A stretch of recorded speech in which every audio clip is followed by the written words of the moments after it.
I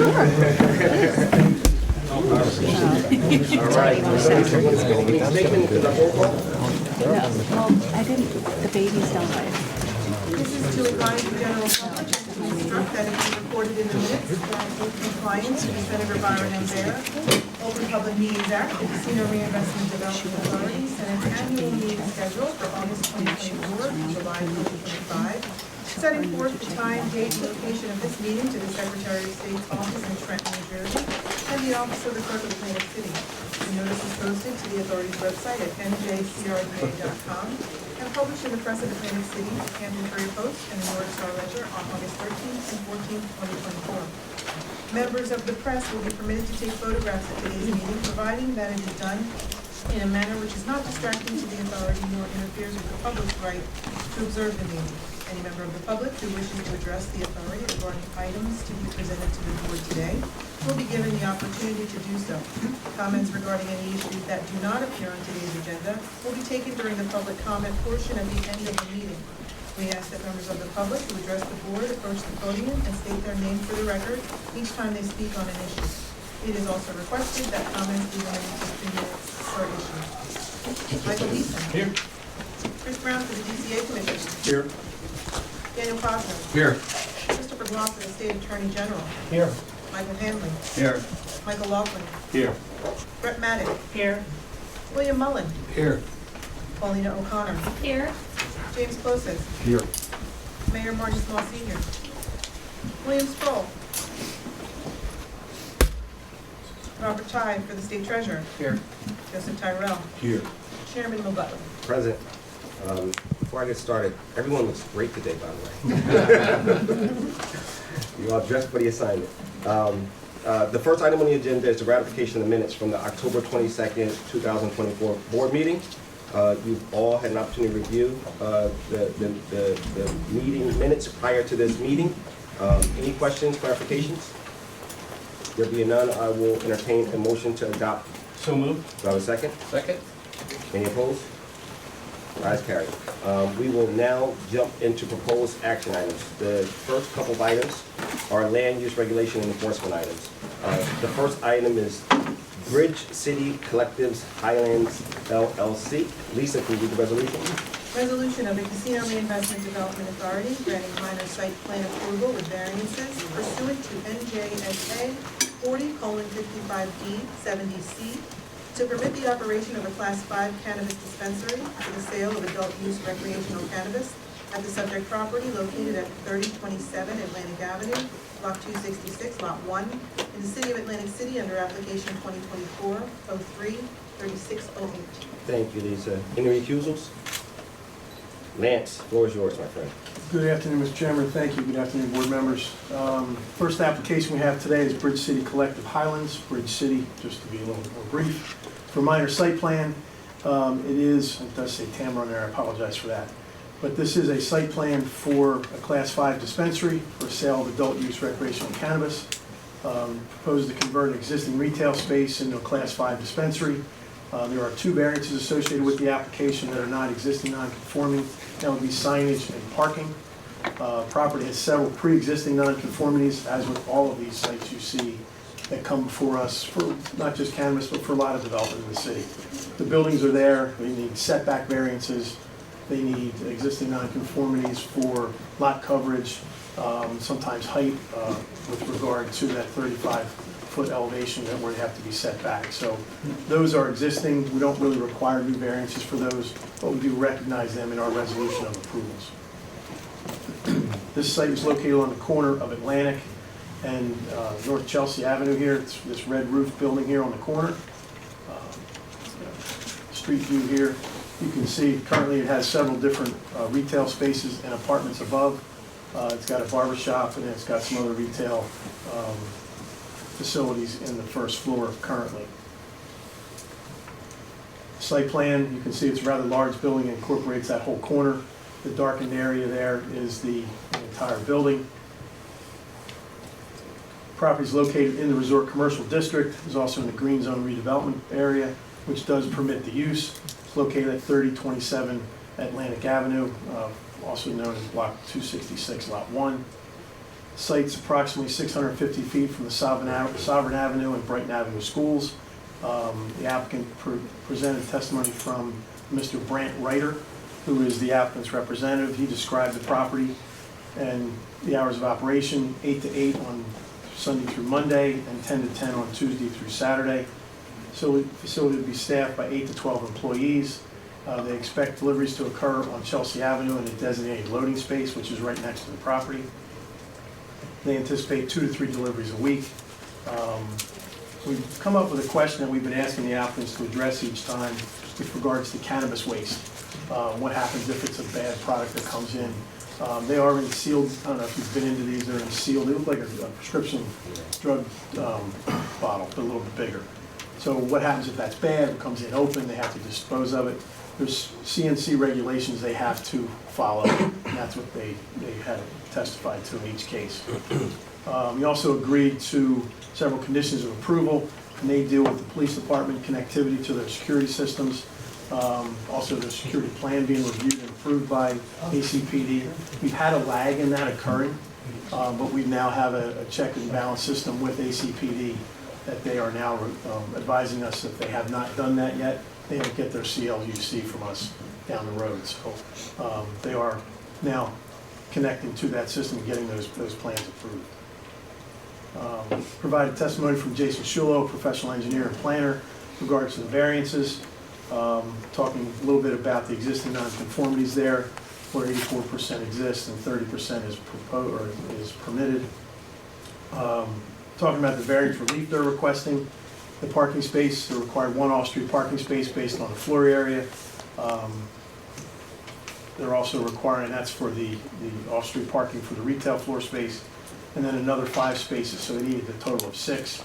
They have some off-site parking spaces around the site, nothing on the property. This is typical of urban design and development. You have parking lots that surround the properties that are pay lots, and we agree to those, that relief is appropriate there. Signage requirements, they're proposing a total of 3, where only a maximum of 2 are permitted under the Green Zone redevelopment plan. And again, the signs are not excessive and they meet typical standards. If this was not in the Green Zone, 3 signs would be permitted because we base it on the facade of the building, not just the number of signs. But the Green Zone itself has a particular limitation to just 2 signs. Our engineer and planner reviewed the application and agrees with the testimony. We had a public hearing on August 7th. We had 1 person raise, supports the application. That person did work for the applicant or was their marketing person, but he did support the application. Mr. Hanson, our professional, testified that he would support the approval with the variances being requested. That's all I have, Mr. Chairman. Thank you, Lance. Board discussion? Good question. In the original picture, there were businesses above. What's Apartments. apartments? Are they staying there? Yes. So the apartments are staying there? Yes. Okay. Lance, Yes, sir. the schools, were how Yes. close? 650 feet, plus or minus. Is there any other, is there any other school, I'm sorry, is there any other cannabis dispensary we approved in that area? There are several that's- in the area. That area has a couple. Yeah. There's probably 3 or 4 in the 2-block radius there. Any other questions? Lance, excuse me, on Class 5 licensure, does that also for indoor consumption? No, it is not. It's not. That's a separate license, Yeah. and honestly, that's, while we've approved several of them so far, the state has not set out the approvals for them yet. So we're kind of pre-approving that when they get approved by the state, they'll allow it. Thank you. Lance, do you know how many shops have opened this year? There's 9 open. 9 open. After today, if both of the applications are approved today, we will have a total of 39 approved in the city. 39 approved and 9 opened. Correct. Any additional questions? Public comment? There being no public comment, I will entertain a motion to approve. Do I have a motion? Motion. Do I have a second? Second. All those in favor? Aye. Any opposed? No. All right, carried. Be consistent, brothers, right? All right, we have one more of these types of resolutions. Is Marvin's Gardens LLC. Lisa, can you read the resolution? Resolution of the Casino Reinvestment Development Authority granting minor site plan approval with variances pursuant to NJSA 40:55D 70C to permit the operation of a Class 5 cannabis dispensary for the sale of adult-use recreational cannabis at the subject property located at 1723 Pacific Avenue, Block 156, Lot 36, in the city of Atlantic City, under application 2023-06-3481. Thank you, Lisa. Any recusals? Lance, back to you. Thank you, Mr. Chairman. So Marvin Gardens LLC has made an application for a Class 5 dispensary. They do need parking and signage variances with the application. There's also significant existing nonconformities going on there as well.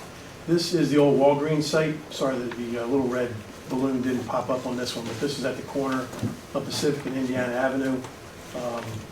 Atlantic Care's Healthcare Plex is right across the street here. You have the old sand site across the street there. Here you have High Rollers. Answer one of the questions we had in the last application. High Rollers is a cannabis facility.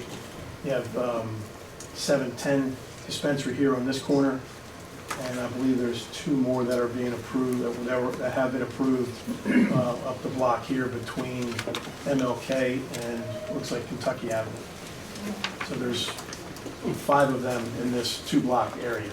So it's right here in the corner. It's an old pharmacy. The old Walgreens site is right there. Next slide shows some street views of it. The Walgreens there on the left side of the photograph. Pacific Avenue looking east. Property's been vacant for quite some time. The other businesses on that little section there, you've got some jewelry stores and some cash for gold places. Some are open, some are not. Blank wall along Indiana Avenue. Hopefully they do something with that, with the architectural plans, that they can change that blank wall looking down that streetscape. They do have on-site parking, so that's not too much of an issue. They do need a minor parking variance, because I think they just exceed the demand by what's provided there on site. Site plan, you can see it's a significantly large site with frontage on Pacific Avenue and a lot of frontage on Indiana, and that's where the parking runs behind the building there. Loading zone is also behind the building.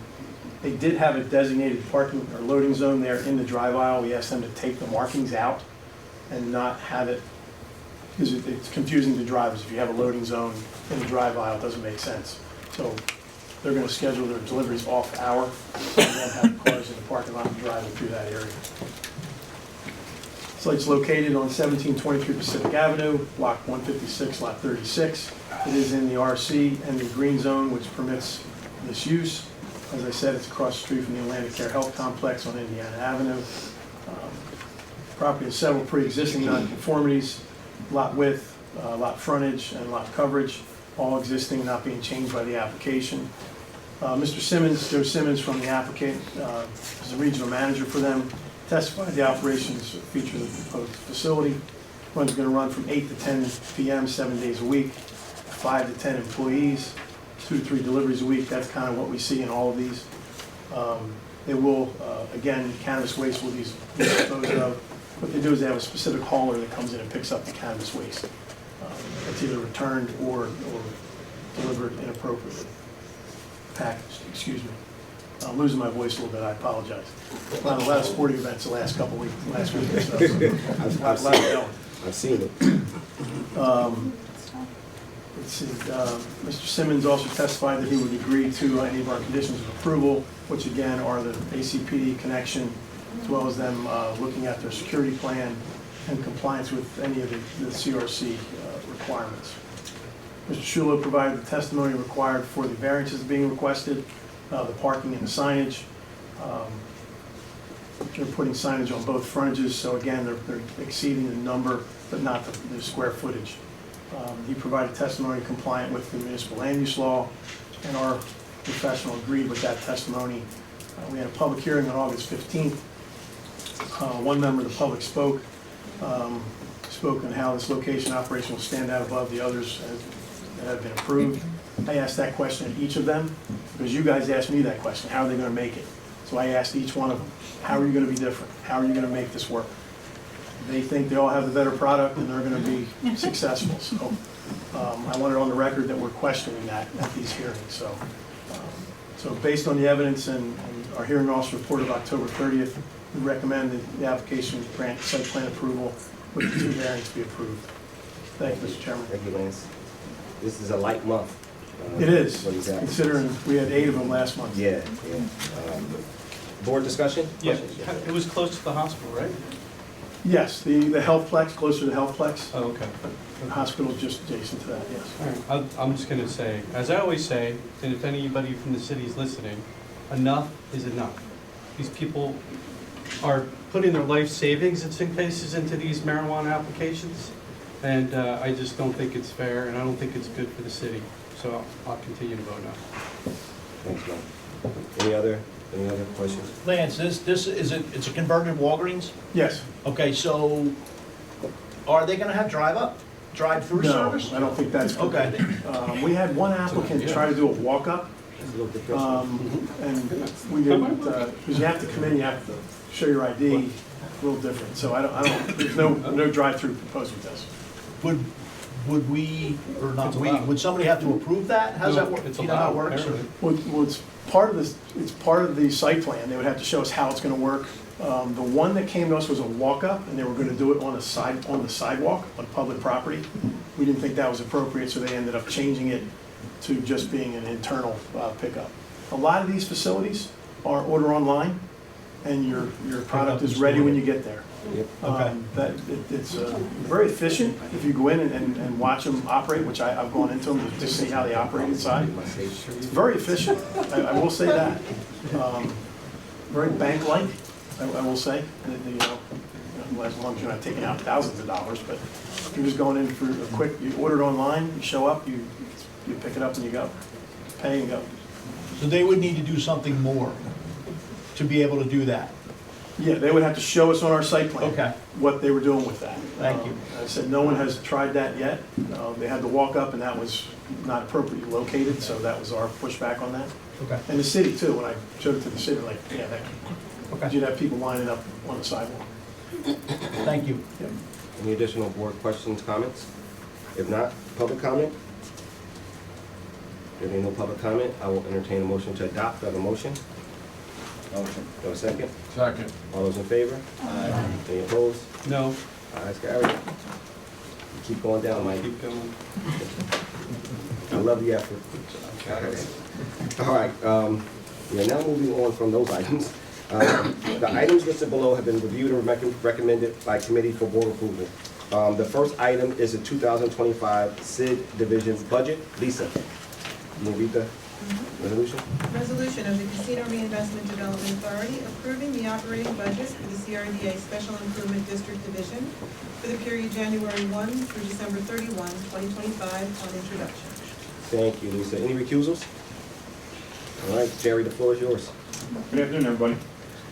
So the proposed 2025 SID budget is $8,823,234, which is a decrease of $1,148,488, or 13% overall, compared to the 2024 budget. The SID assessment for the 2025 is projected to be $1,210,155. This is based on the assessment rate of 0.038%, which is $38 per every $100,000 of assessed value. This has not changed since SID was absorbed into the CRDA since 2011.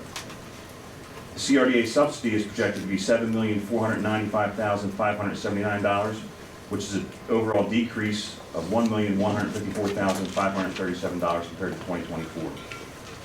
The 13% reduction was achieved by eliminating some costs from outside services, which includes comfort station cleaners. It's reduced by $952,000, and seasonal ambassadors, which is a $760,000 reduction. Approximately $2.1 million remains in outside services for the ambassador program, which is 23% of the overall 2025 SID budget.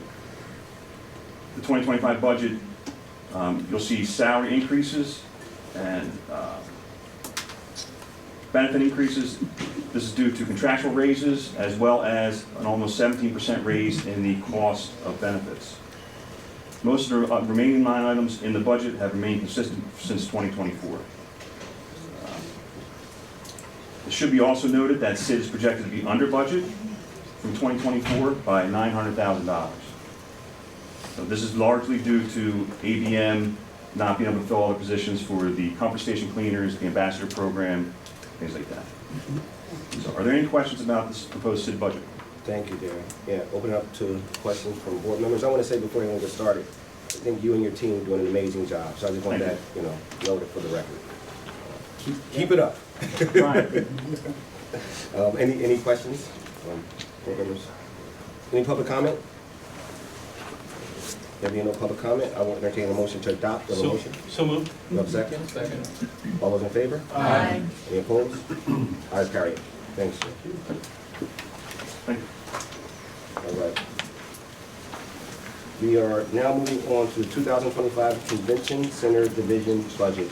Lisa, can you read the resolution? Resolution of the Casino Reinvestment Development Authority adopting the Convention Center Division budget for the calendar year 2025. Thank you, Lisa. Any recusals? Kathy, I see you up there. Take it away. Good afternoon, everyone. The CCD budget package contains two budget requests. The 2025 AC Convention Center and Jim Whalen Boardwalk Hall budget, the buildings, and the CRDA marketing budget. As far as the buildings, the 2025 buildings budget is projecting a loss of $15.6 million, slightly better than the 2024 projection.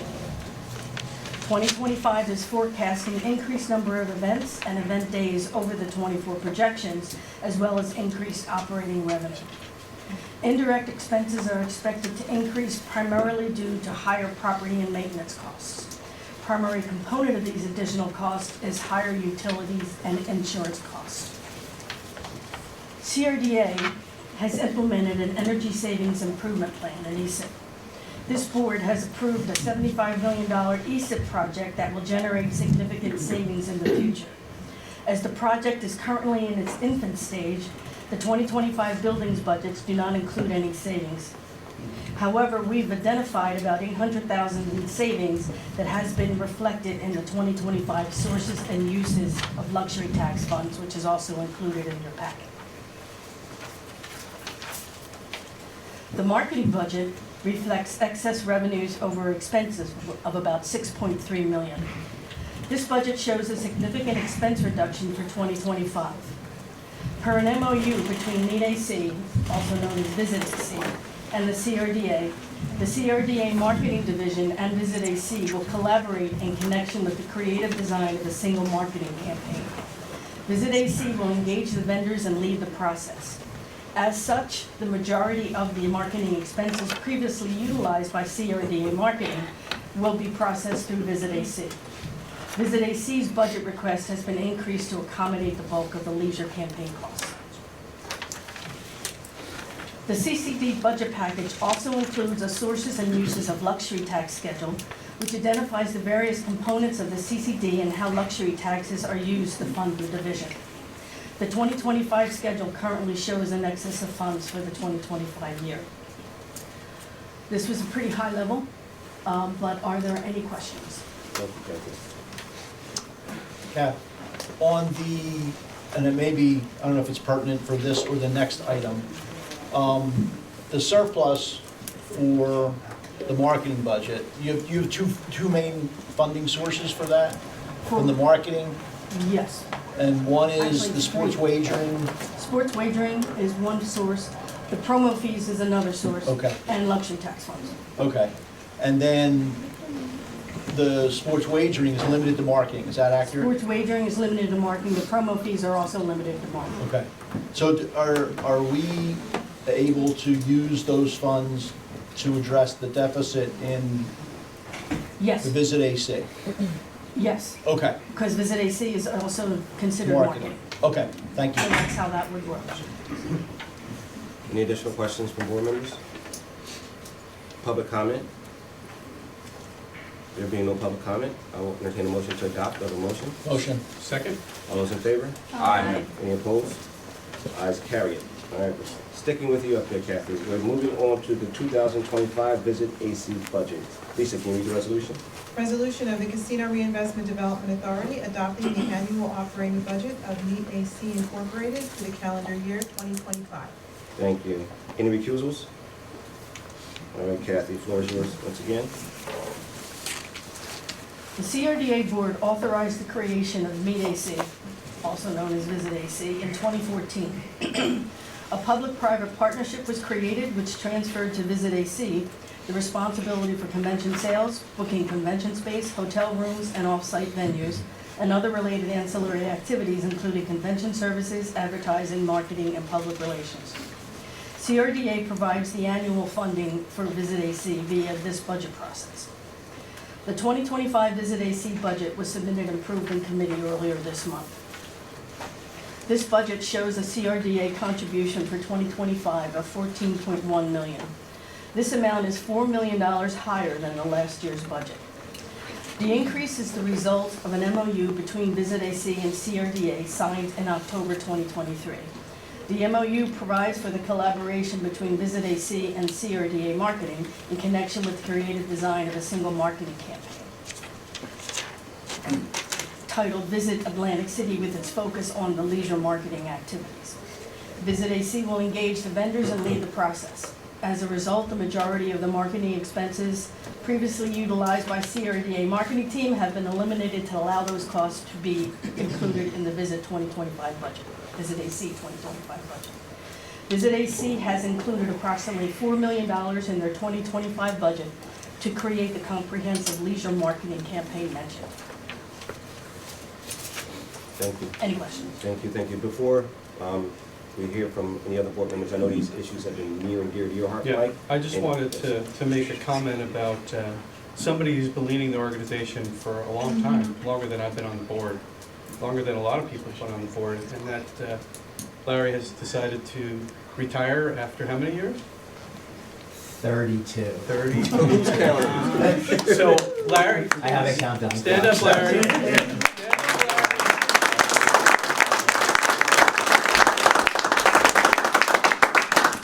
You've been committed to this city for a long time, and we thank you. And welcome, Darren. Thank you. Big shoes to fill. Thank you. Thank you. I know. All right. Any Any questions from board members? Yeah, if it could, Mr. Chairman, Yes. this maybe isn't related to the budget itself, but the amount of tourists that come to Atlantic City, are they mostly from New Jersey, Pennsylvania, Connecticut? Is that basically? Larry, you want to take it? Yeah, our feeder markets in North Jersey. Yeah, that's what I kind of figured. Is there any Yeah. way that we could reach out to Wyoming? Or do we do things like that? Well, we do Because national. I think we're just locked into this market and it's not gonna grow. Well, one of the biggest issues we have is air service, and we've had it for 45 years, is the lack of air service. So people from Wyoming, the only way to get here is through Philadelphia or through New York, and that's a tough sell.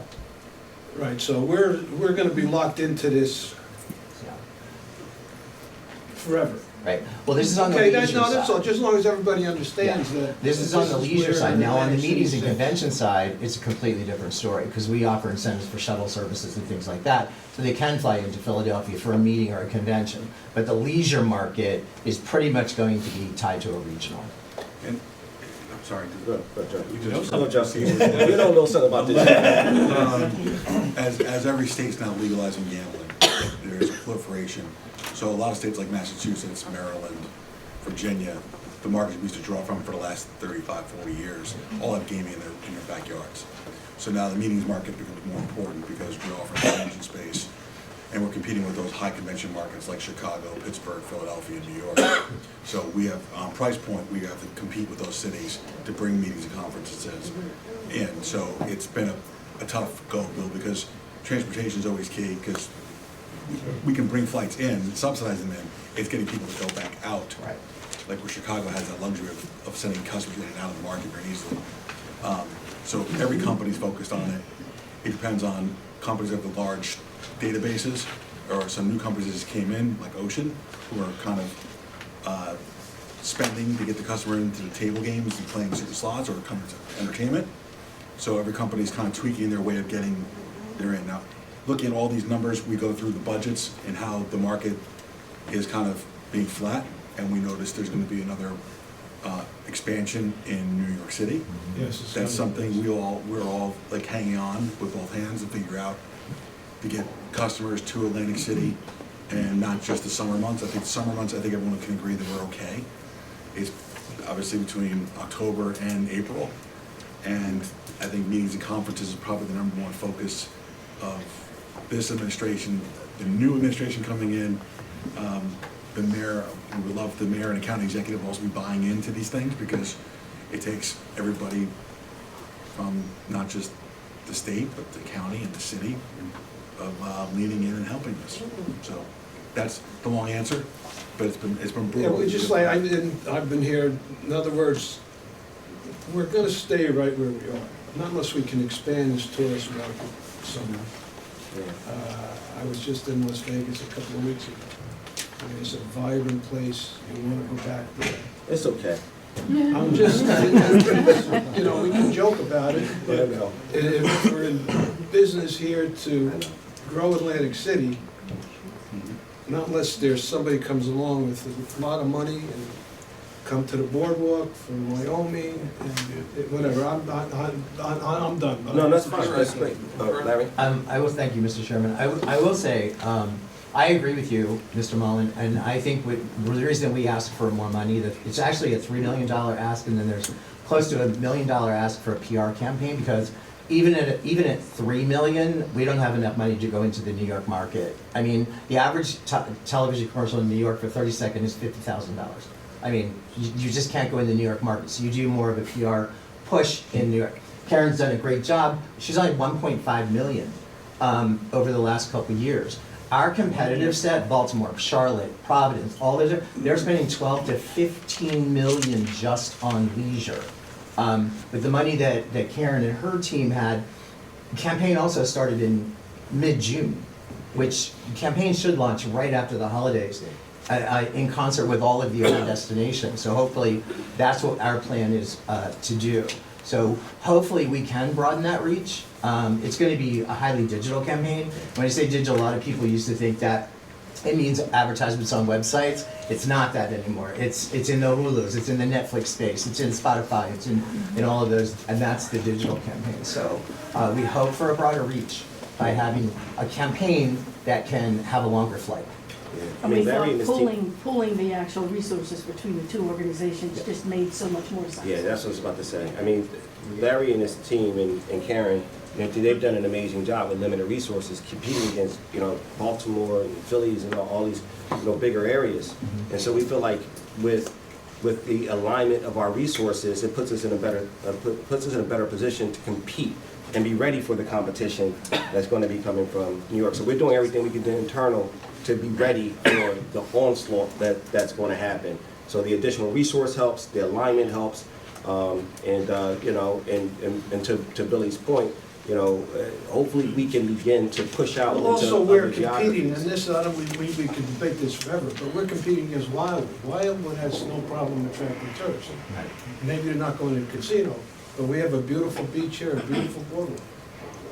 I'm done, Mr. Chairman. because You said you were done 5 minutes ago. If I could add something here. If somebody would have answers to these things, Yeah. because we keep talking about the same thing over and over again, and it doesn't go anywhere. Just to add, Bill, is that even Las Vegas are trying to figure out how to get more customers back to Las Vegas, right? F1 racing is a good example of them doing special events at a great cost to the state and the city, are reconfiguring their entire city to make F1 cars run around that city, to get new world customers there to Las Vegas. So every market is been working very hard to do that. We've had some ideas, maybe do bigger concerts on the beach.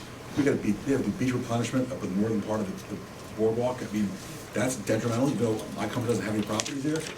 Having to say the beach is gone, it hurts the whole city, right? Yeah. So there's things that we can do on each level of government, but I know Las Vegas, they're always focused on trying to get more people in that building, on that strip. And they do a good job at it. Yeah. But what I would say, Billy, is that the work which you've heard from these committees is a response to what we've been saying over the years. Like this realignment, I think is powerful realignment. And I think that it will put us in a better position to be competitive in the marketplace. But that's a direct response to what you've been saying, what other people have been saying over the years. No, I'm not criticizing No, you're not anybody's criticizing. work here. I'm just, it's I know. something that should be looked at. and looked at seriously. Maybe it's a state or somebody with Caesars has to come up with big money. True. There it is, right there. It's right there. Joe Tyrell's right there. Joe. Yeah, come on, Joe. Any additional board discussion? There public comment? There being no public comment, I will entertain a motion to adopt. Do I have a motion? So moved. Do I have a second? Second. All those in favor? Aye. Any opposed? The ayes carry it. Kathy, I guess you're still up there. One more. Moving on to the 2025 CREDA operating budget. Lisa, can you read the resolution? Resolution of the Casino Reinvestment Development Authority adopting the CRDA General Fund operating budget for the calendar year 2025. Thank you, Lisa. Any recusals? Kathy, can you walk us through that? The CRDA operating budget historically supports the CRDA's administrative, legal, finance, real estate and development, project implementation and management, and land use departments, as well as provides an additional subsidy to the special improvement districts. Budgeted revenues in 2025 are forecasted to be $14.2 million, a $2.8 million decrease over the 2024 budget, primarily due to a $2.5 million decrease in sales tax override revenue, as two of the approved entertainment district projects will terminate in 2024. Overall, the CRDA operating budget will result in a $4 million operating deficit due to the revenue reduction discussed and the capital expenses of $1.2 million needed for the Wade garage operation. Thank you. Any questions? Any questions for Kathy? Just less. sad. Yeah. Sadness, that's all. All right, public comment? There being no public comment, I will entertain a motion to adopt. Do I have a motion? Motion. Do I have a second? I'll second. All those in favor? Aye. Any opposed? The ayes carry. All right, you, thank you, everyone. Kathy, for all the great news that you bring. Yes, thank you. We are now moving Don't play the on messenger. No, of course the not. Tommy Hand Show. We, Atlantic City Convention Center loading dock, trench drain replacement. He has all the sexy topics. All right. Lisa, can you read the resolution? Resolution of the Casino Reinvestment Development Authority approving Global Spectrum LP's award of a contract to Massive Building Company for the loading dock remediation Phase 2 project at the Atlantic City Convention Center, in an amount not to exceed $647,000 and a minimum of a 15% contingency in the amount of $97,050 for an aggregate amount not to exceed $744,050. Thank you, Lisa. Any approvals? Tom, floor is yours. Good afternoon, Chairman, members of the board, and guests. On July 12, 2024, Global Spectrum released a request for proposals to engage a general contractor for the Convention Center's loading dock trench drain replacement Phase 2 project. On August 20, 2024, Global Spectrum received proposals from the following three general contractors: KHS&S Contracting out of Zekin, Massive Building Company of Bay Harbor Township, and Network Construction in Pleasantville. A review team made up of 3 CRD staff members and 1 from Global Spectrum conducted a bid analysis, and all 3 general contractor submissions were deemed to be responsive.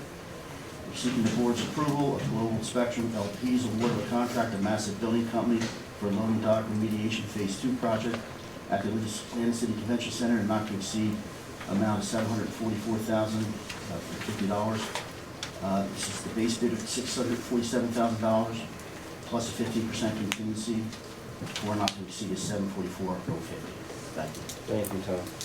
Board discussion, questions? Public comment?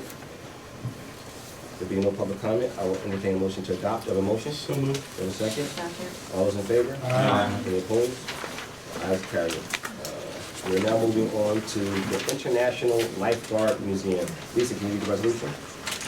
Resolution of the Casino Reinvestment Development Authority approving an amendment of Resolution 23-194, adopted December 19, 2023, to authorize the Executive Director to negotiate and execute an agreement with the International Lifeguard Museum Incorporated to disperse the approved fund reservation in an amount not to exceed $30,000 to support the nonprofit organization in developing the concept and budget for creation of an International Lifeguard Museum in designated usage in Boardwalk Hall, and to aid the organization's efforts to raise the funds needed to convert the designated space into a great attraction with local significance in furtherance of implementing and effectuating the provisions of Resolution 23-194. Thank you, Lisa. Any recusals?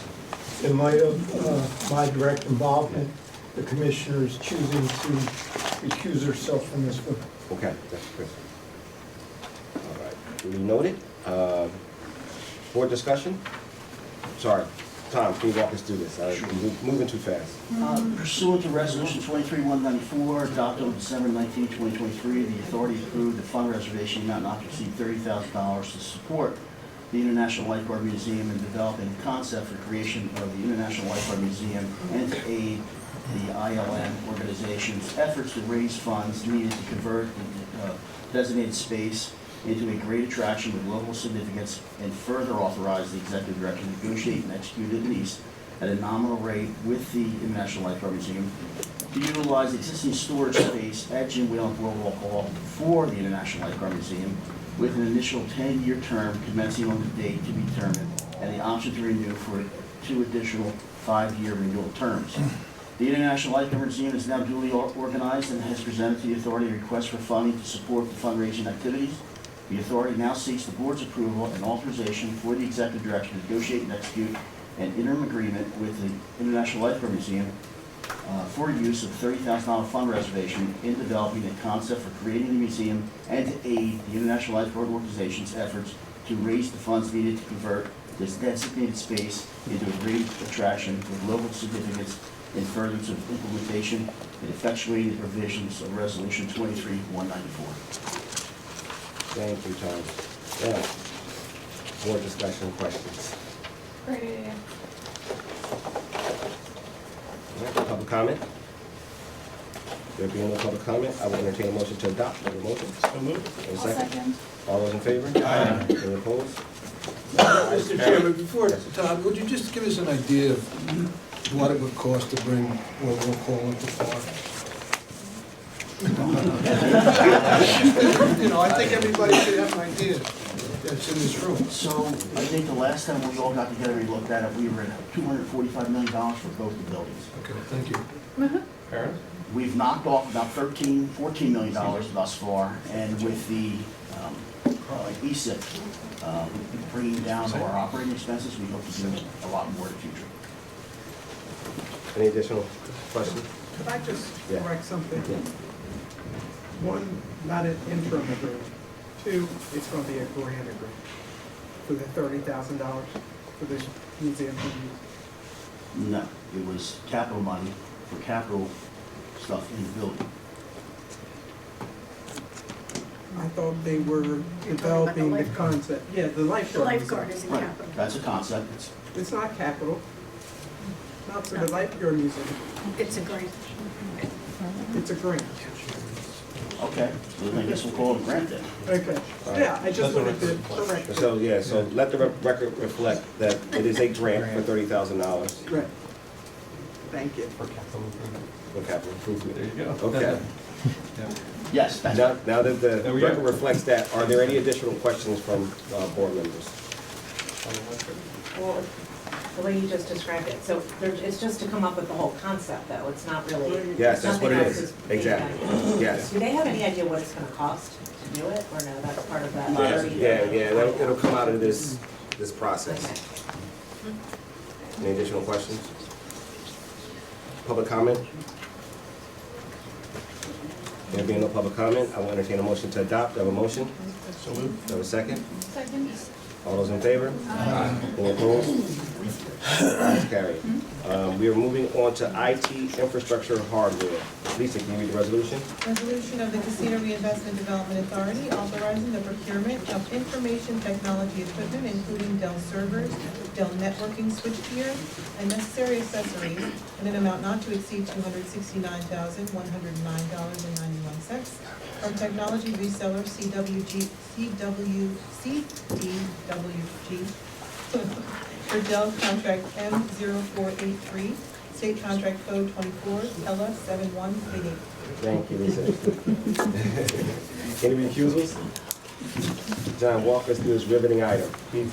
This is authorization to purchase information technology equipment, including Dell servers, Dell networking switchgear, and needed accessories in the amount not to exceed $269,109.91 from reseller CDWG for Dell Contract Code M0483, State Contract Code 24 Tele 71883, pursuant to Resolution 16135 adopted December 6, 2016, the authority approved acquisition of hardware, software, and related services to upgrade the replacement of the legacy hardware. This hardware has now end of life, and this request is to replace that current hardware. This hardware will allow operations in 15 South Pennsylvania Avenue, Jim Whalen Boardwalk Hall, Atlantic City Convention Center, Sid Warehouse, and the data center, including the Wade parking garage. Any questions? Thanks, John. Any questions for John? Public comment? There being no public comment, I will entertain a motion to adopt. Do you have a motion? So moved. Do you have a second? Second. All those in favor? Aye. Any opposed? Ayes, carried. Thanks, John. We are moving on to the Absecon Lighthouse. Lisa, can you read the resolution? Resolution of the Casino Reinvestment Development Authority approving a grant to the Inlet Public-Private Association Incorporated, doing business as the Absecon Lighthouse, establishing a fund reservation in the amount not to exceed $100,000, and authorizing the executive director to negotiate and enter into a grant agreement with Inlet Public-Private Association Incorporated for the 3-year period through December 31st, 2027. Thank you. Any recusals? All right, Loretta, the floor is yours. Good afternoon. It's a grant agreement for Historic Absecon Lighthouse. Historic Absecon Lighthouse is a year-round tourism destination, but most revenue is generated between May and September. Off-season months, this financial struggle can make the ends meet. Although it's a state-owned historic site, it is leased to a nonprofit organization, Inlet Public-Private Association, or IPPA, to operate it on behalf of the state. The organization is responsible for raising funds to keep the site operational and maintained through admissions, educational programming, grants, events, memberships, and contributions. Grant funding through the State Historic Commission continue to decrease each year. Inlet Public-Private Association, doing business as Absecon Lighthouse, is requesting continuation of CRD's financial support to supplement off-season operations in an amount not to exceed $100,000. That's distributed evenly over a 3-year period. In this case, would be till end of 2027. First CRD grant of this nature was approved in July of 2014 for the same amount and length of term. As you can see below, second grant was approved in 2017, but half the amount ended up going towards property repairs and other half to supplement operating expenses for 2017 and 18. Third grant of this kind was approved in September of 2018 and distributed equally over a 3-year period. And last one was approved in May of 2022. In the same amount and distributed over a 3-year period in 2022, 3 and 2024. If approved, this CRD grant would be distributed again equally over the next 3-year period between 25, 26, and 2027.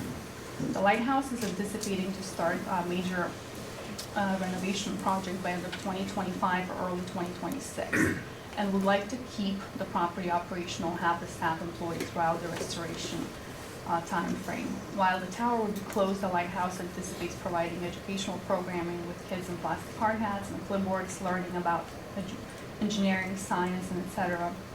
while we meet in the museum and walk around the scaffolding outside.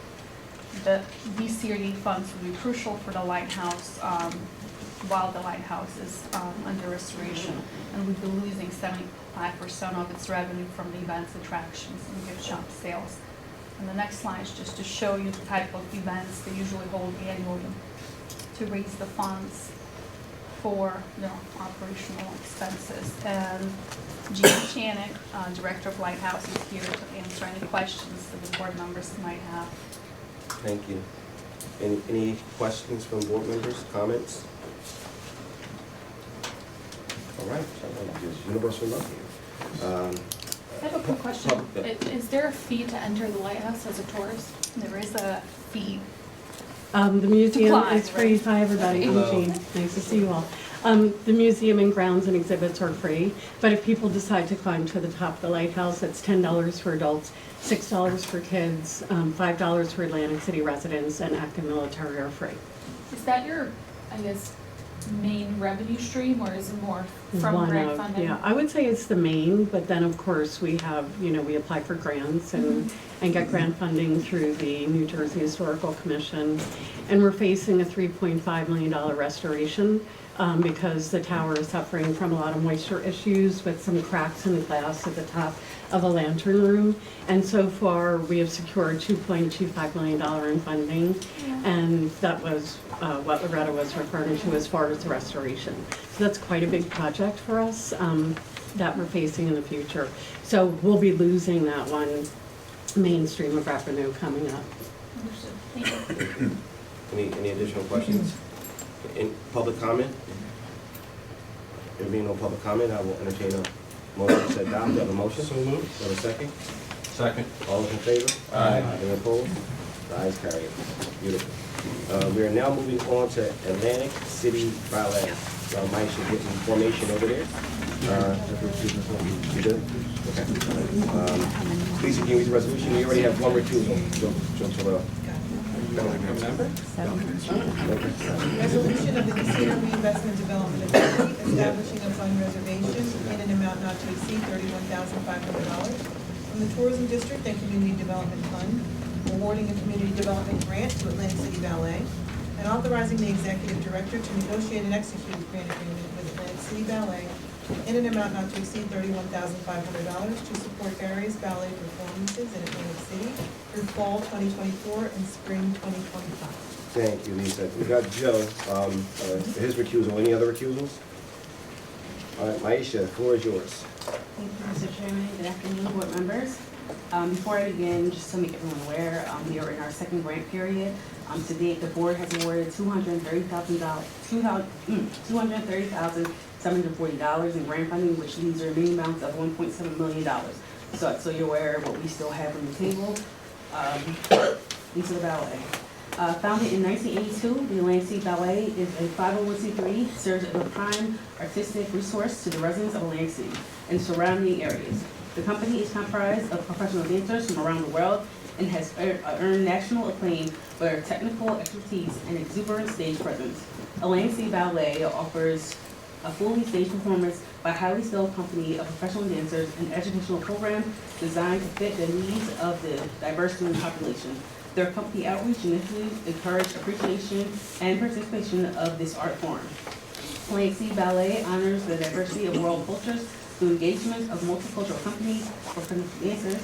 Although their home base is the historic Fort Worth Hall, Atlantic City Ballet has performed in all theaters across the East Coast and across the country. Since its inception, the Atlantic City Ballet has served as one of the cultural treasures in New Jersey and continues the tradition of dance excellence for future generations of the ballet audiences.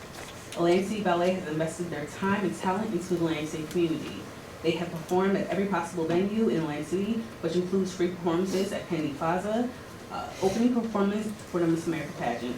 Through a grant with the City of Atlantic City, Atlantic City Ballet provides free dance classes to children of Atlantic City for the entire school year. Along with free dance classes, the children also receive free dance wear and ballet shoes. In addition, these children, to these free classes, they receive tickets to the ballet performances and their families in Atlantic City.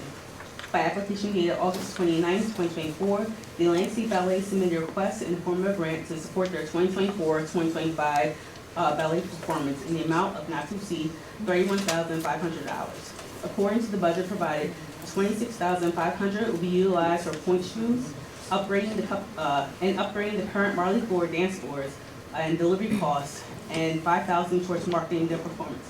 Marley floors are essentially performance as staged are otherwise too slippery for point shoes. Slipping on point shoes and breaking an ankle is ending career for a ballet dancer. The Marley floors currently that Atlantic City Ballet has are over 30 years old and they are deteriorating and need to be replaced. The point shoes are the second most expensive line item in any professional ballet company's budget. A pair of point shoes lasts roughly 1 week and it costs $170 per pair. It is expected that ballet companies supply female dancers with point shoes and performances. Any questions? Thank you. Any questions for Maisha? Public comment? If there no public comment, I will entertain a motion to adopt. Do I have a motion? So moved. For a second? Second. All those in favor? Aye. Any opposed? Ayes carry it. All right, so you're staying up there. We're going to Friends of Gene Webster. Lisa, can you read the resolution? Resolution of the Casino Reinvestment Development Authority approving a fund reservation in an amount not to exceed $114,000 from the Atlantic City Tourism and Community Development Fund, and authorizing the executive director to enter into a community development grant agreement with Friends of Gene Webster Incorporated to support Sister Jean's Pantry and Sister Jean's Kitchen. Thank you, Lisa. Any recusals? Maisha, the floor is yours. Thank you. Friends of Gene Webster is a nonprofit organization established in 1995 to assist Gene Webster in feeding the hungry individuals in Atlantic City. Friends of Gene Webster has a long history of supporting the Atlantic City community, beginning with Gene Webster's Trailblazing, who fed the hungry from her home before moving to operations to a larger facility at First Presbyterian Church with community support. By application dated September 27, 2024, Friends of Gene Webster has requested financial assistance in the form of community development grant in the amount of $114,000 to help support its grocery distribution through Sister Jean's Pantry, as well as provide hot meals through Sister Jean's Kitchen. The pantry operates 3 days a week, serving up to 250 households each day, while Sister Jean's Kitchen serves hot meals to approximately 150 people 5 days a week. The funding will allow the organization to sustain and expand its operating by supplying them with pantry items not supplied by the community food bank, meal packaging, and necessary kitchen equipment such as the ice machine and the commercial dishwasher. The funding will also support labor costs for pantry workers, many of who are differently abled, and provide through the Career Opportunity Development CODI program. If awarded, $114,000 will go towards kitchen needs, items not available by the food bank, personal protection equipment, dishwasher, ice machine, meal packaging equipment, CODI workers, and reusable street bags, and a grocery cart. Any questions? Thank you, Maisha. Any questions for Maisha? We have public comment? There being no public comment, I will entertain a motion to adopt. Do I have a motion? So moved. Do I have a second? Second. All those in favor? Thank you. All right, we're moving on to Mighty Writers. Lisa, can you read the resolution? Resolution of the Casino Reinvestment Development Authority establishing a fund reservation in an amount not to exceed $100,000 from the Tourism District and Community Development Fund, awarding a community development grant to Mighty Writers, and authorizing the executive director to negotiate and execute a grant agreement with Mighty Writers in an amount not to exceed $100,000 to provide for the expansion of their free social and emotional learning integrated out-of-school time programs, college and career prep, interdisciplinary literary arts, and literary arts, and mindfulness workshops, youth mentorships, and summer camps. Thank you, Lisa. Any recusals? John, the floor is yours. My application dated September 25th, 2024, Mighty Writers has requested financial assistance in the form of a community development grant in the amount of $200,000 to expand their core literacy programming. Mighty Writers is a 501c3 whose mission is to teach kids to think clearly and write with clarity, believing that strong writing skills are essential for success. In 2021, they opened a dedicated writing center on California Avenue, where it has since provided free literacy and social emotional learning programs to over 750 local students. Their holistic approach integrates writing and social emotional learning activities through various after-school programs, including after-school academy, college and career prep, and summer camps. Mighty Writers collaborates with over 20 local partners, including schools, colleges, and community organizations to address educational inequities and serve underserved at-risk students across Atlantic City. Funding from the authority will support their efforts to reach 500 children annually at their California location, as well as their not yet open second location in the city. Mighty Writers has submitted a budget along with its application. If awarded, the requested funds will cover program expansion costs, including program supply and evaluation, as well as field trips and contracted providers for the SEL workshops. Authority recommends the board reduces the request for Mighty Writers by $100,000 and approve a fund reservation in a not to exceed amount of $100,000. The decrease in funding comes from the removal of staff salaries from the submitted budget. The total cost to run the programming is about $926,000, with the remaining funding coming from other sources. Thank you, John. Any questions for John before discussion?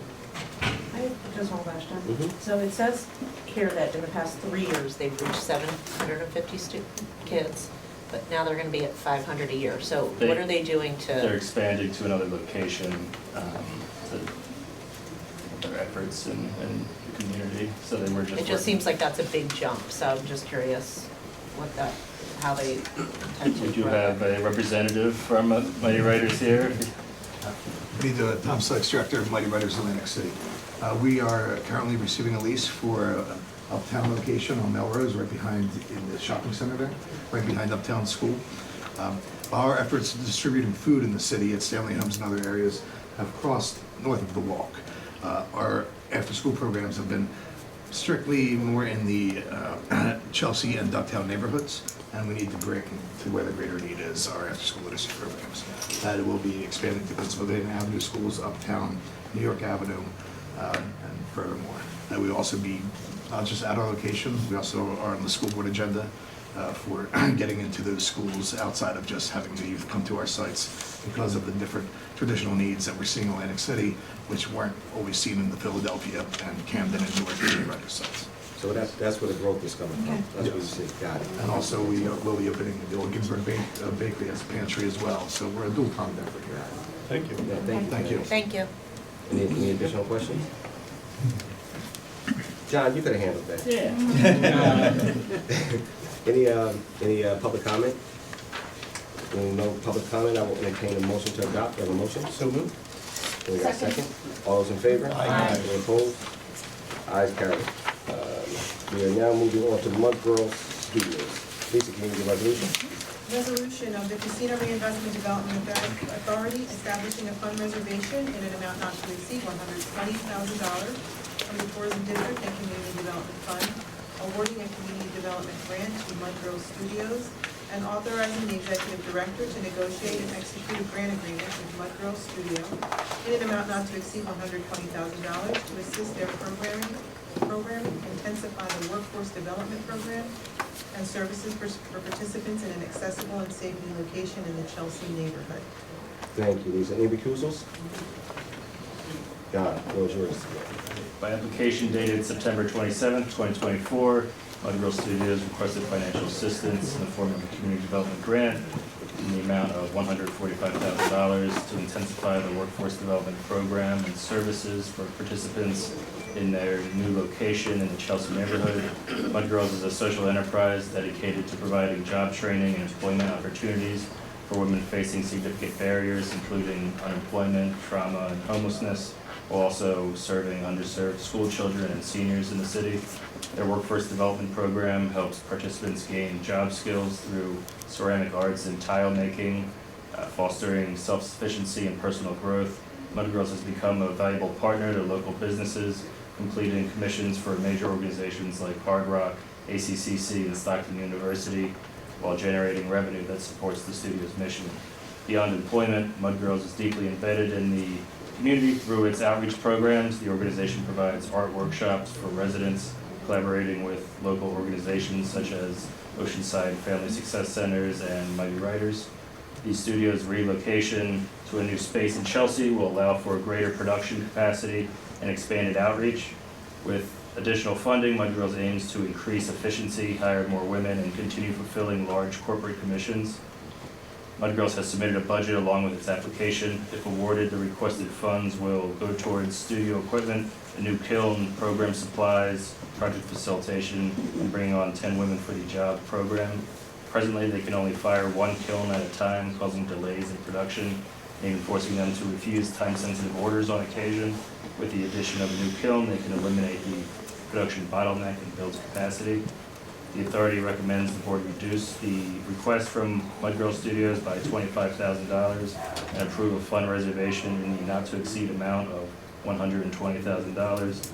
The decrease in funding is from the removal of a line item that was an ineligible cost in this grant program. The total cost to run the program is about $200,000, with the remaining funds coming from other sources. Thank you for your time. Thank you, John. Any questions for John? Or discussion? So the total budget's 200,000? To run their program. Run their program. So we're over half of their current. And this is essentially fitting out their new space, the purchasing equipment, so it's not necessarily an ongoing expense for us. I apologize.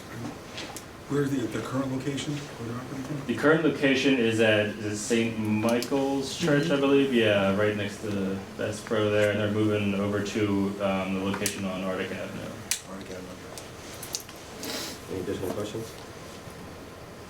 All right, public comment? There being no public comment, I will entertain a motion to adopt. Do you have a motion? So moved. Do you have a second? Second. All those in favor? Aye. Any opposed? All right, carry it. All right, active development.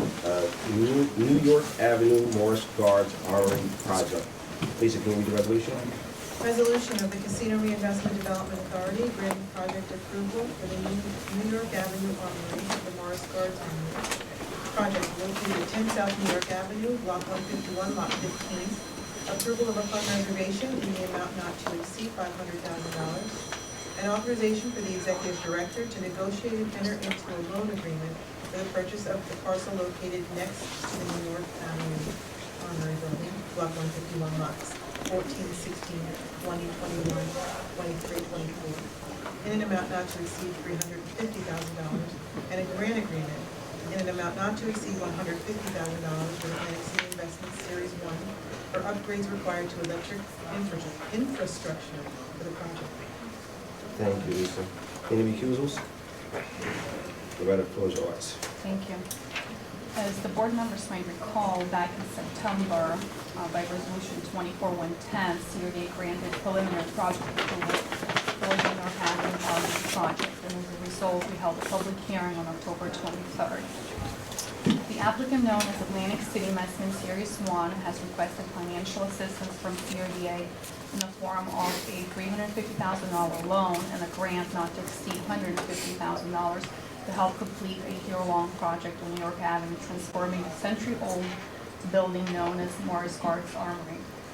The developer behind this project is John Longleafer, who helped change the landscape of Philadelphia by reviving several neighborhoods. He is known for buying properties in areas that others avoid, with the goal of helping to turn them into more vibrant, diverse, livable communities. The requested loan from CRDA would go towards purchase price of adjoining vacant parcel needed to place a transformer pad for the infrastructure upgrade required by AC Electric and would be secured by a CRDA mortgage lien. The not to exceed $150,000 grant would assist the developer with costs associated with upgrading this electric infrastructure, which includes installation of a new transformer pad and running new electric lines to it.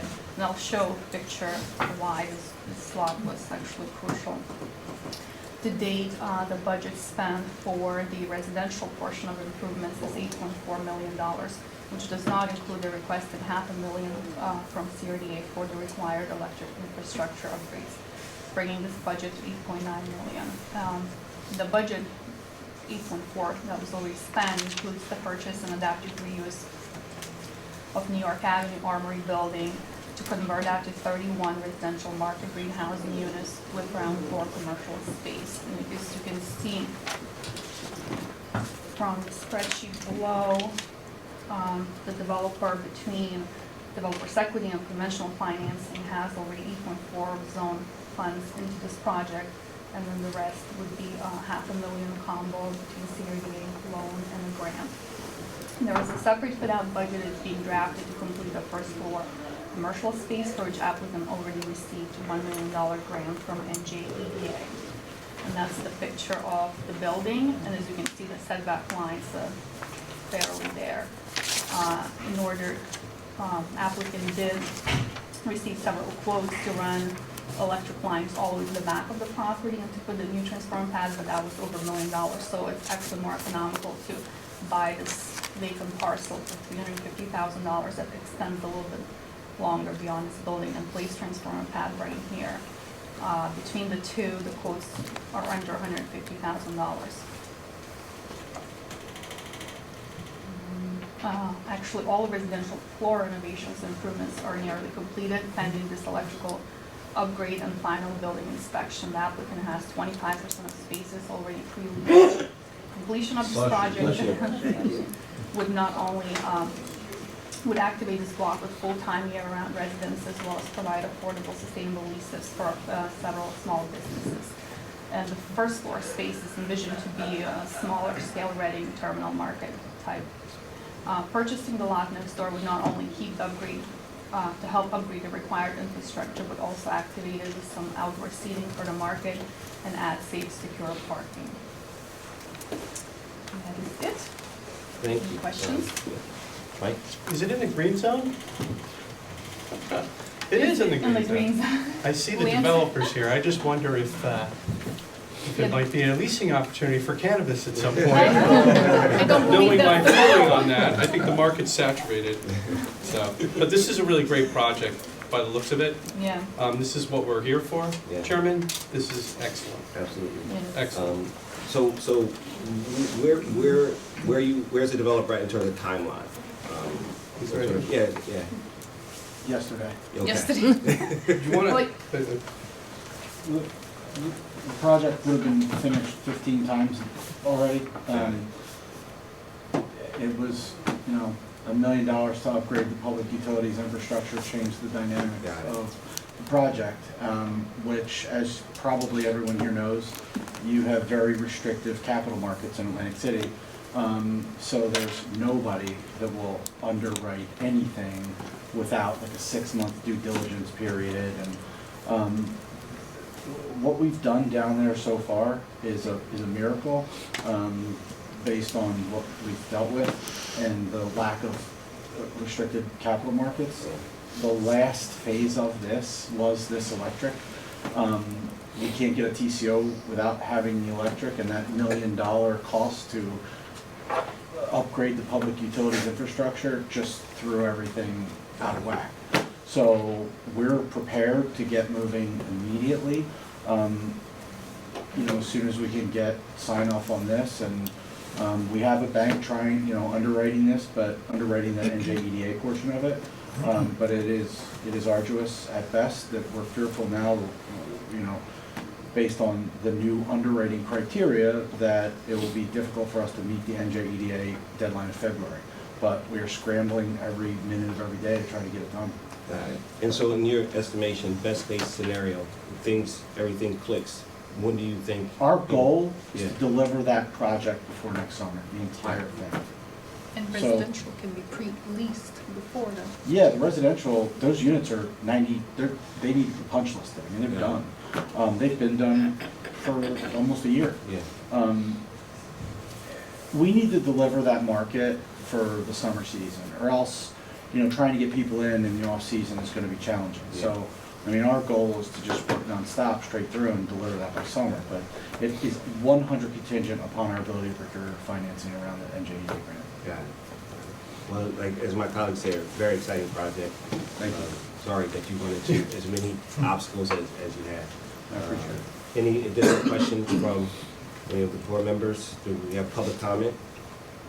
There being no public comment, I will entertain a motion to adopt. Do we have a motion? Do So moved. we have a second? All those in favor? Aye. Any opposed? The ayes carry. We are now moving on to redevelopment plan, block 19. Lisa, can you read the resolution? Resolution of the Casino Reinvestment Development Authority approving, providing consent to the Block 19, lots 1 and 2 redevelopment plan in the city of Atlantic City. Thank you. Any recusals? Liza, can you walk us through it? And for the grand finale. We got a couple of them, Good right? afternoon, Chairman. That's right, bring it home. members. In September of 2024, the authority received a request from the city of Atlantic City for a redevelopment plan consisting of Block 19, lots 1 and 2. The goal of the plan includes, the goal of the plan includes increasing residential density and pedestrian traffic with the development of market rate live-work housing. Additional goals include the attraction of private investment, real estate tax revenues, and the opportunity to capture disposable income. Block 19, lots 1 and 2 are located in the Down Beach section of the CRDA Tourism District and the Lower Chelsea neighborhood of the Atlantic City. Block 19 is comprised of 2 city-owned lots, which are 1 and 2, and a third lot, Lot 3, which is privately owned in condominium known as Roosevelt condominiums. You can see also on the map, I know it's a little bit smaller, just so you have a frame of reference where that is, and I'll pull up a larger area in a minute. The lots are the former sites of 2 apartment buildings with an approximate land area of 11,700 feet or 2.24 acres. The lots are currently vacant with no improvements. They are currently leveled and are illegally used for parking at the moment. There are no known environmental issues, as the former uses include 2 multi-story residential structures. Further site investigation may determine if there are any underground storage tanks, USTs, present in Lot 1 and 2. The intent of the redevelopment plan is to increase residential density, cluster, and institutional uses to further define the neighborhood as a residential college community, preserving and enhancing the integrity of the Lower Chelsea neighborhood. As you know, the area is experiencing considerable investment, including the establishment of Stockton University and South Jersey Gas, among other commercial investments. The redevelopment plan has been reviewed by the authority's planning consultants, Confirmed Consulting Group, and deemed consistent with the CRD's Tourism District Master Plan. The redevelopment plan was introduced by Ordinance 10F by the City Council of Atlantic City on October 23, 2024, and is scheduled for a second hearing November 20th, 2024. It is the authority procedure to review and consent to the redevelopment plan prior to the second hearing. And just to give you a larger aerial of what that looks like, we have our 2 lots right here, and then this way you can see Albany Avenue and Pacific along the lines. Thank you. Any questions from board members? Public comment? There being no public comment, I will entertain a motion to adopt. Do I have a motion? So moved. Do I have a second? Second. All those in favor? Aye. Any opposed? Ayes carry it. And final resolution of the day is redevelopment plan, blocks 149-151. Please include the resolution. Resolution of the Casino Reinvestment Development Authority approving the running consent for blocks 149 in City of Atlantic City. Thank you, Steve. Thank you. Any recusals? All right. Floor is yours once again. All right. In September 2024, the authority received a request from the City of Atlantic City for a redevelopment plan consisting of blocks 149 to 151 to create a mix of single and multi-story commercial, office, and mixed-use buildings attached to residential dwellings and vacant lands. The location is bounded by Pacific, Kentucky, Atlantic, and New York avenues. The purpose of this plan is to provide a mechanism via one or more public-private partnerships for the creation of a mixed-use redevelopment project in the redevelopment area. Upon the adoption of the redevelopment plan, the city will statutorily empower to solicit for and negotiate and enter into one or more redevelopment agreements with the conditional redeveloper. The provisions of this plan have been crafted to provide a qualified redeveloper the flexibility necessary to develop projects which advance these goals and objectives. These include eliminate or negative or blighting influences, renovate, rehabilitate substandard buildings, create decency housing, and more. The redevelopment plan includes a parcelation plan so that each redevelopment parcel may be developed as a separate project or a combination of parcels for a project. As you guys can see, it's really helpful. I put that up for you. The major defining characteristic of this area is its proximity to Pacific Avenue, a heavily trafficked roadway, its proximity to the beach and boardwalk, and as well as its recent investment in the immediate area. As we just heard, right nearby is Four Stars Armory, one in South New York, which you recently heard, is the Atlantic Locks, and the Orange Loop. It is the intention of the city upon adoption of the redevelopment plan to immediately accept expressions of interest from entities interested in developing one or more redevelopment projects in the redevelopment area. The redevelopment plan has been reviewed by the authority's planning consultants, Confirmed Consulting Group, which issued a report dated September 11, 2024, deeming the redevelopment plan to be consistent with the CRD's Tourism District Master Plan. The redevelopment plan was introduced by Ordinance 10G by the City Council of Atlantic City on October 23, 2024, and is scheduled for a second hearing on November 20th. It is the authority procedure to review and consent to the redevelopment plan prior to that second hearing. And just to zoom in a little bit so you can see.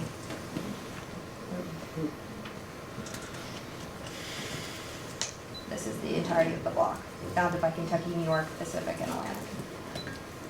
Thank you. Any questions? Any questions? I have a question, I guess.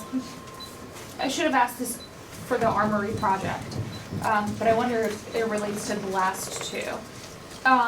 The Armory project had to do electric infrastructure upgrades because they were adjacent to, I guess, a grid that needed it, or is this a more broader citywide issue where these sort of redevelopment, like any new housing will need to sort of pitch into ACE to help handle the load? In most of the older sections of the city, that's accurate.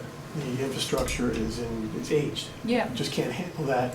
31 units in that one building is a lot. Sure. So they needed a whole new transformer. Mm-hmm. That would have been a lot of money to do the way Atlantic City Electric wanted to do it.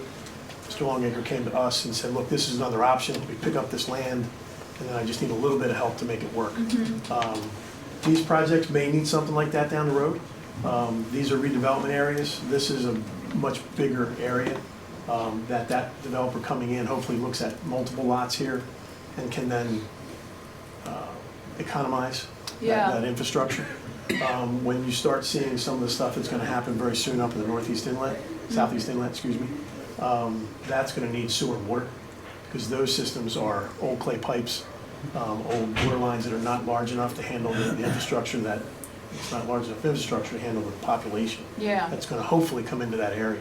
You'll start seeing those in the southeast inlet real soon. And do you think that folks who are interested in these properties sort of are thinking ahead about, how do I phrase this? Are they talking to ACE and saying, hey, we're thinking about coming in here. What do you need from us? Or how can we work together? When they come in for redevelopment plans, yes. Yes, okay. Mr. Great. Longacres was a standalone project, just one building, so to speak. It's funny, I actually, prior to my days here, looked at that building to purchase for my offices. My company, Marathon Engineering, was gonna buy that. The one wall was pulling off the building. The wall that Loretta showed you on that one side, $800,000 to repair. We walked away. So it's great to see that he saved that building. That was where Revolutionary War, Civil War era Armory Guard was there. That's where they were stationed. So it's a pretty cool building to be in. They had a shooting range, the whole thing in there. So just some history, but it's something that bigger projects definitely look at the infrastructure. John kind of got caught. Mr. Longacre got kind of caught with a building that just needed more than was available. Okay, thank you. Sorry to get verbose. No, that's helpful. Because that's additional costs, like the electrical upgrade, they have to bear the cost of that. And I know I've dealt a lot with sewer and water in other municipalities, and that can get, depending on the scale of the project, it's astronomical kind of cost associated with that. You're gonna see a lot of that coming through with the state's lead line service replacement requirements. Yeah. I don't know how Atlantic City's handling it, but it's expensive. Yeah. You have to run it right to each dwelling. Thank you.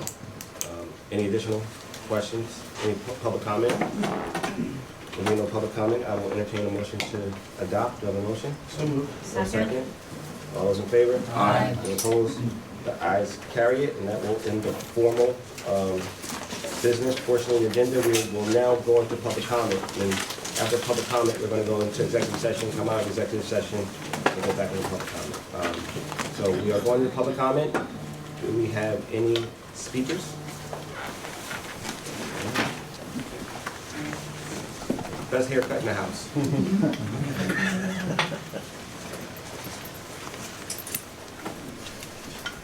Good afternoon to the board. I didn't necessarily plan on speaking today, but I will say, as somebody who's been coming to meetings since 2016, I've seen a whole range of topics and decisions and strategies, so on and so forth. And I just want to applaud you on synchronizing the relationship with Visit AC in terms of the tourism marketing, because that is one of the most critical pieces. Unfortunately, when the Atlantic City Alliance was disbanded, in order to help offset the city's debt, that was really kind of a misstep, because it wasn't clearly identified as to who was going to take over that role. And it was kind of, assumed CRDA is going to deal with it. It wasn't really in their wheelhouse per se, and we've limped along with it for years. But I think that we're finding we're at the point now where marketing is one of the most critical pieces to not only the success of the city, but really to start to change that trajectory, to start moving up again. I mean, we clearly felt this last summer. People blame the beach concerts, the air show. There was a whole host of things, unfortunately. And I know at times I get a little, I don't want to say upset, but I look at a town like Wildwood, and they're so far ahead with Barefoot already, and the artists that they have there. And in people's minds, as a consumer, you're thinking about, I'm going to go on vacation. Where am I spending my money? And you're like, oh, I'm going to go down there. And I've suggested to quite a few people, they need to take a day trip down to Wildwood and see what's really happening there, because it feels like they're getting it, they're putting it together. And so I'm encouraged today because I felt like, I guess the general public, they don't think this is a big step. This really is a big step in the evolution of the process. So again, I want to applaud the board for that. And one last thing with regards to cannabis. I know that there's some level of opposition, there should be limits or so on and so forth. I think that's a discussion that has to happen at some point. I do not believe that we can continue down this path. As a business professional, understanding the cost of operating a business, employees, taxes, insurance, so on and so forth, there's definitely a percentage of individuals that are ill-prepared to go into these ventures. And I think that if we allow, and I know it's not up to this board. In fact, I'm troubled when I read comments from people, well, the CRDA authorized it. They didn't authorize, all they did was approve based on the guidelines outlined by the legislation. And so the public seems to have this misperception about that. But there has to be a process to apply pressure in the right points to say, we need to have a reasonable conversation as to what a limit should be. To not only, I guess, dispel the myth about the idea that this is just a big party, so to speak, but that those who have made the investment already, that their investment can be protected to some extent. So I just wanted to add that. Thank you very much for your time. I agree with both comments, and thank you for your comments. Any additional public comment? Yeah, can I talk about a different subject? Yeah. Can you give us your name? We didn't get the other. This is quite interesting, this meeting. I came in, I'm from We have the your name, sir? Adirondacks. What's your name? My name is Roger Jacobowski. I was a former businessman down here in Atlantic City and Ocean City, New Jersey. This just happened, the Jake Paul fight has excited me. For the fight or for the No, excited me on the integrity, and nobody has built a business like that, nobody. That's what excited me. He didn't ask for no grant, he didn't ask for nothing. He just went to work and did it. Everything I heard today is grants. If you want to make a person lazy, give him grants. If it wouldn't be for my father telling me, I got no money for you, go figure it out yourself, I'd still be shining shoes at 14 years old. You have to figure it out, son. And that's exactly what I did. I used to own all the Wendy's in southern New Jersey, from Tom's River down to Wildwood. The guy in the water park, he's the godfather to my son. I'm the guy that has the Summers Point, the bowling alley, and Jiminy Crickets, and I was the guy who ran the Holiday Inn for Bob Guccione, the whole block, on a handshake for 11 years. On a handshake. The whole world's trying to interfere with me, and he was a businessman. Because of that, I bought so many things, and it was really, really great. But on a handshake, can you imagine a handshake? I remember coming to Atlantic City, 12 o'clock at night to go into the midnight show at Kentucky Avenue, going to 3 o'clock, going to Jerry's Ribs, going to Nellie's Grace, going then, well, maybe let's go to the 500 and see maybe Frank Sinatra's having spaghetti there. Everybody, the place was packed. They talk about what you got is the ocean. You got the ocean. The best, go up there on the ocean. Go up on the 12th floor and look out that window. You ain't gonna get no beautiful than that. Don't tell me about Wildwood. There's a wild, I mean, it can be done. It's just the person. It can be done. Let me tell you what happened to me. I mean, so I've been in this area. I've been through hell with the workers. My payroll was up to $175,000 a week. I said, that's enough for this. I got enough. I'm not that smart, but I'm smart, but not that smart. So I left town. What happened to me in October 1984, there was 3 famous homes going up for sale.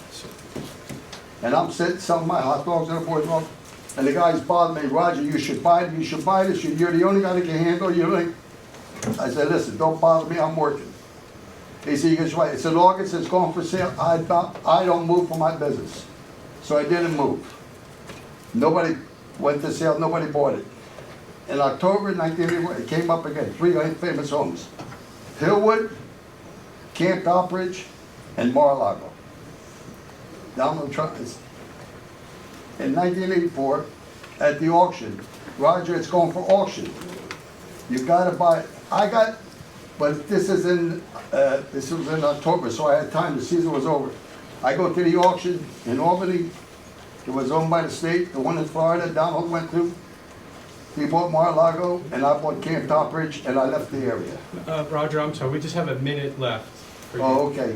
Well, I want to get to what I did. I used to have, well, that's what took me out of this area. Yeah. But anyway, what I used to have is the world, I'm the guy that done the arm wrestling 50 years ago. I have, everything I'm going to tell you is factual. The arm wrestling on Wide World of Sports was the #1 watched show at that time. At that time. And I have evidence to show you. They honored me. I did a deal with the LA Police Department which has never been represented by no one. I went out there and I saw it, because I retired when I was 26, so I moved out to California. Well, we appreciate your commitment to, But the risk wrestling was Petaluma, California. They had a station. It was world renowned.